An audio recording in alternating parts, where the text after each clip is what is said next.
Back to our channel. నేను మీ మాధురి. కొంతమంది persons చాలా డేంజర్ అండి.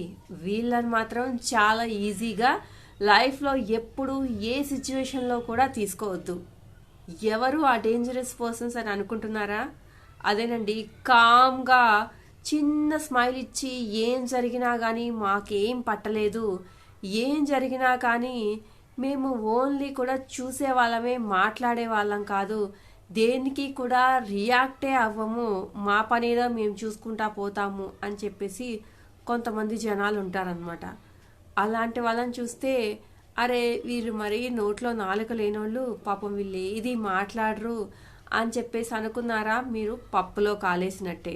ఎందుకంటే ఏదైనా జరగంగానే గబగబా 4 మాటలు మాట్లాడేసి వాళ్ళ మైండ్లో ఏదిందో అది బయటకు ఎక్స్ప్రెస్ చేసేవాడు ఆ టయానికి మాత్రమే చెడవుతాడు. నిజంగానే కోపం వచ్చినప్పుడు ఇది నా కోపము, ఈ విషయానికి నాకు కోపం వచ్చింది అని చెప్పేసి గబా గబా తన మనసులో ఉన్న మాటలు 4 బయటకు మాట్లాడేవాడినైనా నమ్మచ్చు.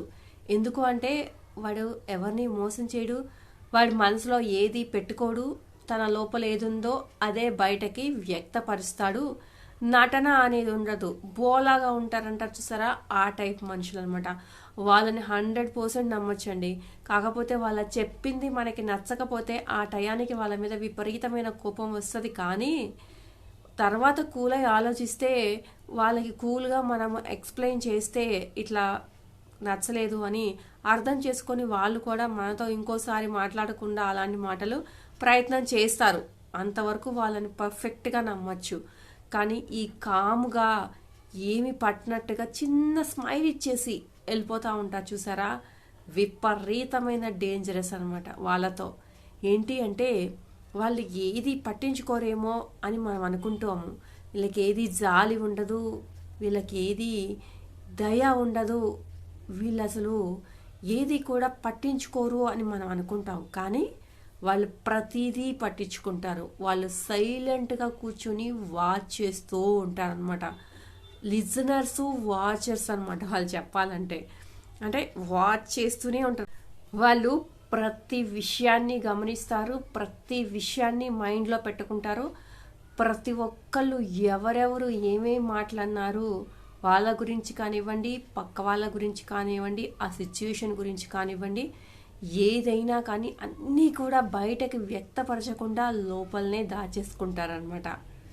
అలాంటి వాళ్ళతో చాలా చాలా చాలా డేంజర్. ఎందుకు అంటే ఎప్పుడైతే వాళ్ళు మాట్లాడతారో, ఎప్పుడైతే వాళ్ళకి కోపం వస్తుందో, ఎప్పుడైతే ఆ కోపం మొత్తం ఒకసారి బయటకి పంపిస్తారో అది ఒక పెద్ద సునామీ లాగా వస్తుంది అనమాట. అంతే కదా. ఎందుకంటే ఎప్పుడైనా కానీ లోపల అన్నీ దాచేసుకుంటే అది ఒకేసారి బయటకు వచ్చినప్పుడు అగ్నిపర్వతం బద్దలైతే లావా బయటకు వస్తుంది అంటారు చూసారా, ఆ టైప్లో బయటకు వస్తుంది అనమాట.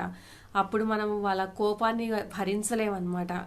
వాళ్ళకి తెలుసు ఈ విషయానికి నాకు కోపం వస్తుంది, ఈ విషయానికి నాకు నవ్వు వస్తుంది, బట్ కానీ ఎక్స్ప్రెస్ చేయరనమాట. అందరూ ఇలానే ఉంటారని కాదు, కానీ రేర్ కేసెస్ ఉంటారనమాట. కొంతమంది ఎక్స్ప్రెస్ చేయని వాళ్ళు కూడా ఇంత సీరియస్గా పట్టించుకునే వాళ్ళు ఉంటారు. కానీ ఎక్స్ప్రెస్ చెయ్యని వాళ్ళలో కూడా అన్ని సీరియస్గా తీసుకునే వాళ్ళు ఉంటారు. వాళ్ళ గురించి చెప్తున్నాను. వాళ్ళకి కోపం వచ్చింది అంటే ఆ కోపము సునామీ లాంటి కోపం వస్తుంది. కాబట్టి ఆ ప్రవాహంలో ఎవరైనా కొట్టుకుపోతారు, లేదంటే వాళ్ళకి వాళ్ళైనా కొట్టుకుపోతారు అనమాట. అంటే అంత బీభత్సంగా ఉంటుంది అనమాట ఆ కోపం. ఆ కోపంలో వాళ్ళు తీసుకునే డెసిషన్స్ చాలా ఘోరంగా ఉంటాయి. అదే ఒక రిలేషన్షిప్ కానివ్వు, రిలేషన్షిప్ విషయంలో అయితే దాన్ని వదిలేయచ్చు, వాళ్ళే వదిలి వెళ్ళిపోవచ్చు. బంధాల విషయంలో కూడా అలా ఉంటారు. అసలు ఏ విషయమైనా చాలా ఈజీగా తీసుకోలేరు అనమాట. కాబట్టి ఏ ముందులే వాళ్ళు కామ్గా ఉన్నారు అని చెప్పేసి మనం వాళ్ళని రెచ్చగొట్టడం కానీ, పదే పదే కామ్గా ఉంటున్నారని పదే పదే రిపీటెడ్ మిస్టేక్స్ చేయడం కానీ అలాంటివి వాళ్ళని చాలా ఈజీగా తీసుకొని మాత్రము ఏ విషయంలోనూ చేయకూడదు అనమాట. ఎందుకు అంటే ఒకవేళ అలాంటి వాళ్ళు మన లైఫ్లో భాగం అయిపోయినప్పుడు వాళ్ళ మెంటాలిటీ ఏంటో మనకి తెలిసినప్పుడు ఆ మెంటాలిటీకి తగ్గట్టుగానే మనం బిహేవ్ చేయాలి. కానీ రెచ్చగొట్టకూడదు కదా. మనం కూడా అంటే అలాంటి వాళ్ళని మన లైఫ్లోకి యాక్సెప్ట్ చేసినప్పుడు, అది నచ్చే యాక్సెప్ట్ చేస్తాం కదా, చేసినప్పుడు వాళ్ళని అర్థం చేసుకొని మనం కూడా నడుచుకోవాలన్నమాట. ఎందుకు ఇంతలా చెప్తున్నానంటే ప్రతిదానికి ఎక్స్పైరీ డేట్ ఒకటి ఉంటుంది, అలాగే ప్రతి విషయానికి ఒక పేషెన్సీ లెవెల్ ఉంటుంది. కాబట్టి అలాగే కామ్గా ఉంటున్నారు కదా, మనం ఏదైనా మాట్లాడేసేయచ్చు. కామ్గా ఉంటున్నారు కదా, మనం ఏదైనా చేసేయచ్చు. కామ్గా ఉంటున్నారు కాబట్టి మనం ఏం చేసినా చెల్లుతుంది అని మనం కూడా బిహేవ్ చేయకూడదు అనమాట. అక్కడ దాకా తెచ్చుకోకూడదు. వాళ్ళు అలా ఉన్నారు అంటే అది వాళ్ళ మనస్తత్వం అనమాట. అందరూ ఒకేలా ఉండలేరు కదా. 5,000 ఒకలా ఉందన్నప్పుడు రకరకాలు ప్రపంచం, ఇంత పెద్ద ప్రపంచంలో రకరకాలుగా ఉంటారు మనుషులు. కాబట్టి ఇలాంటి వాళ్ళు డేంజరస్ అని అంటే మంచి వాళ్ళు కాదని కాదు, చాలా జాగ్రత్తగా ఉండాలి, చాలా సున్నిత మనస్కులని నా ఒపీనియన్ అనమాట. చాలా ఈజీ కాదు ఇలాంటి వాళ్ళని డీల్ చేయటము. కొంచెం కష్టమైన మంచిగా డీల్ చేస్తే ఓకే, కానీ అది చెడిందా ఇంకా అంతే సంగతులు అనమాట. ఇదండి ఈరోజు వీడియో. కనుక నచ్చితే లైక్ చేయడం మర్చిపోదు. మరిన్ని ఇలాంటి వీడియోస్ కోసం వెంటనే ఛానల్ని అయితే సబ్స్క్రైబ్ చేసుకోండి.